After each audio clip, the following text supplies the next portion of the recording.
I thought I'd wing one here real quick. I don't know. Yeah, real quick. It's going to be 15 minutes probably, as usual, right? Anyway, here's that webcam at Cocoa Beach. If you drag it all the way back through, man, I still maintain that this is showing some pretty strange skies. Definitely worth checking out if you want. Um, Looks like they got a tighter shot now. They used to have see more of this beach. But even with the tighter shot, we're still getting some pretty dark skies. Here's another one in similar location, but pointed.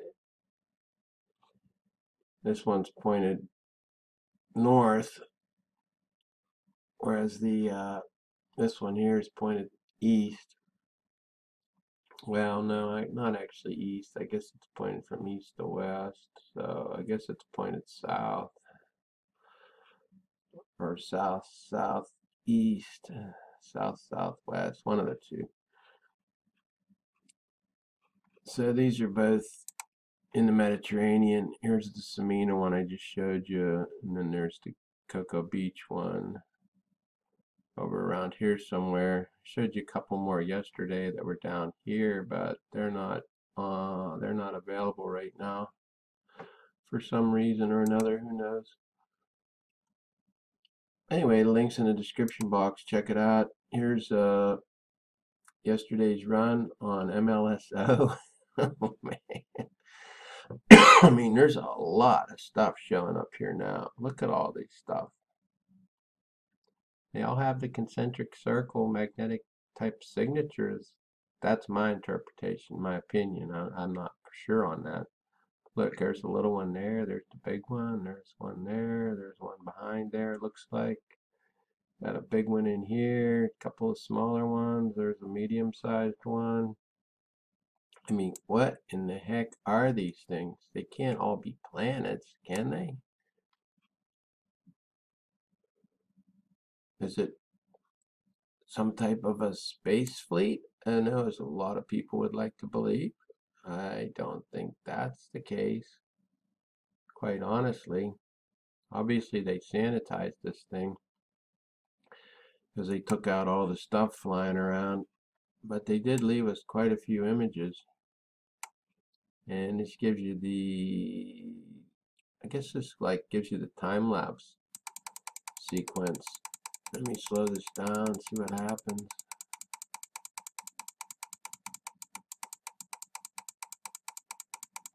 I guess I could pause it.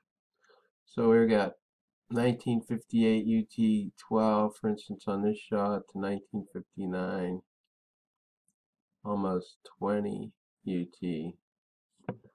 So that's like close to a 2-minute time lapse. That's what I'm thinking on each of these shots. Maybe that's the length of the time lapse. Now, obviously, they took out they peeled a few layers off because we're not seeing all that stuff flying around like usual. But look at all these objects, man. There's the big one there, big one there, big one here, big one here. Something probably over here. Got some showing in there. Something here. There's something circular looking there and there. Um, I'm at a loss. Then when you get this blacked out space, I think that's just when extra energy comes in and pretty much overexposes the film, if you will, and it blacks it out. So we'll start this thing playing again.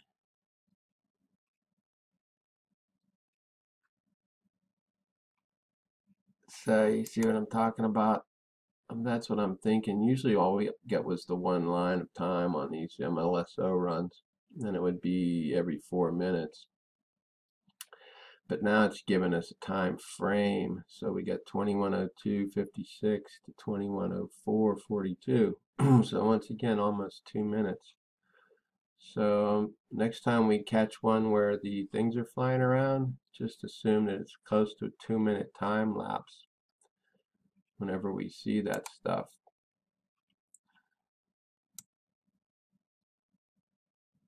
That would be my take. So we'll speed it up again real quick.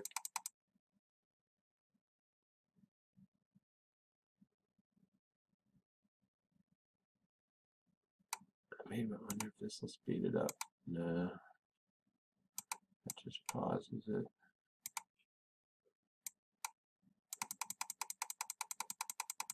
I'm only speeding it up just so you see the whole run. We got like 90 images. So these are like 2-minute time-lapsed images.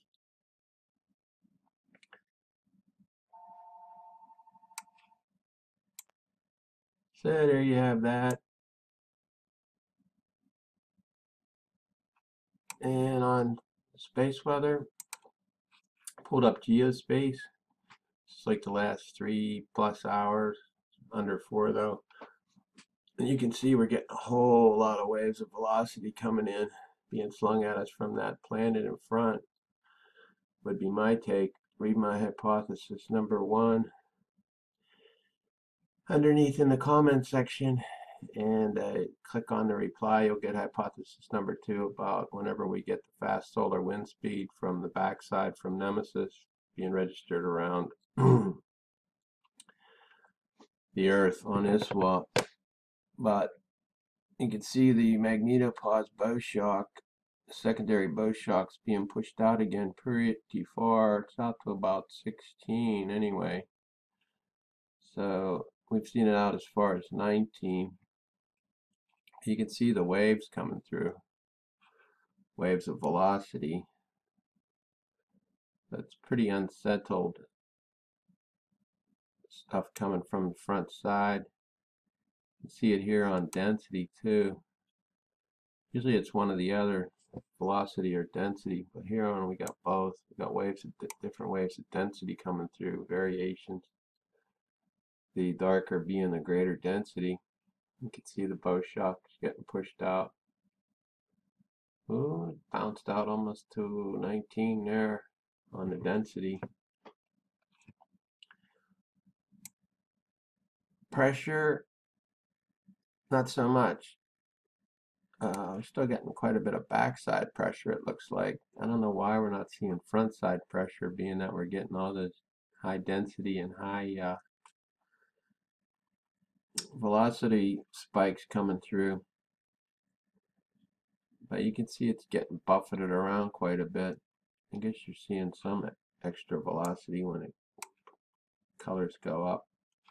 Could have something to do with an equalized pressure thing going on from what we're getting from the backside. Maybe this is about equal. I'm not sure how that works.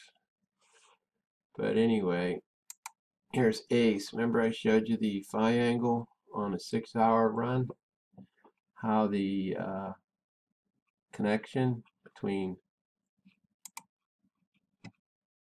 interplanetary magnetic field connection between the Earth and the Sun should, if it's at 0, that means we've got the Earth connecting to the Sun. If it's at 180, we have the Sun connecting to the Earth. Anything above 180 indicates some type of a connection to a backside solar body. And you can see we're just up and down, up and down, up and down. So like I postulated before, and here's Discover, they bumped it up from 0 to 360 to 40 to 400 because they're getting so much backside connections. I guess they wanted to register and see exactly what they were. So that goes up to 376. So you can see this 388, 378, 386, 395, 93. So it's going over and beyond the 360. That's why they had to bump this thing up. Now, whether that reflects on a different, this looks like it could be like about a 40-degree offset here, the way the magnetopause has been pushing this way for some reason.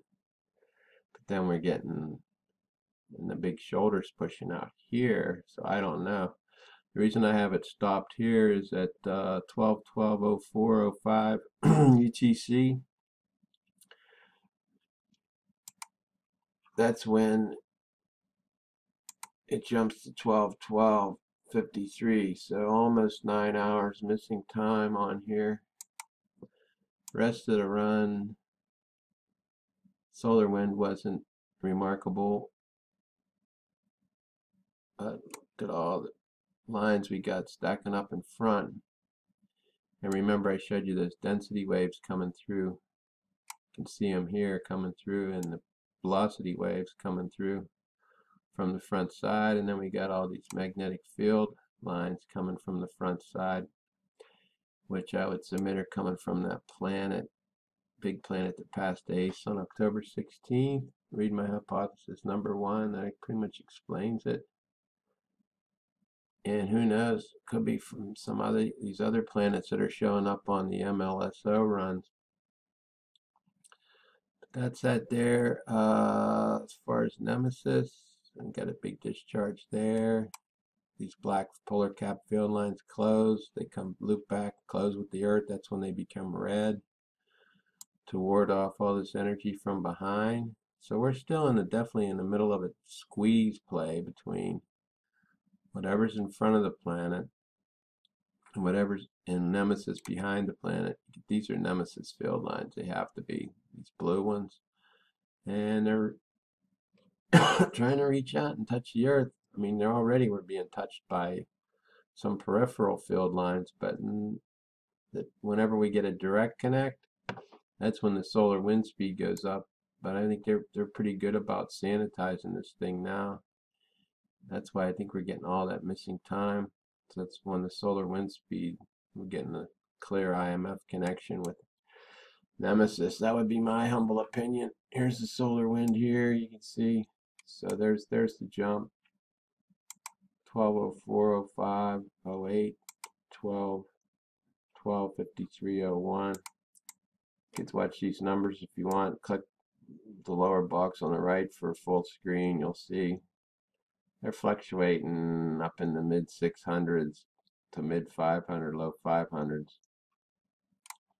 Same with on these. You got the missing time right about the same spot for the same duration. So I'll check this thing later. Maybe we'll catch some catch a straight run from here on out and see how it looks. And perhaps I could put up another vid if it's warranted. But look at all these field lines we're getting in the front coming from that planet or planets. And look at how our polar cap field lines are getting all squirreled out here and there. And I submit to you, whenever we get these gaps, we're pulling some kind of magnetic strength from this other planet. Have to be. That's when these polar cap field lines get really dark, in my humble opinion. And let's see, I've spotted the Nemesis field lines, these ones here, reaching up down through the middle, fastball through the middle, strike across home plate, coming in as low as 20 Earth radii. These are Earth radii, about 4,000 is each Earth radii, 4,000 miles. So I'll pull this through for you real quick. Now you can see Nemesis trying to make some inroads. This is all plasma, this blue stuff. That's what we're trying to eject, is that's the high energy stuff.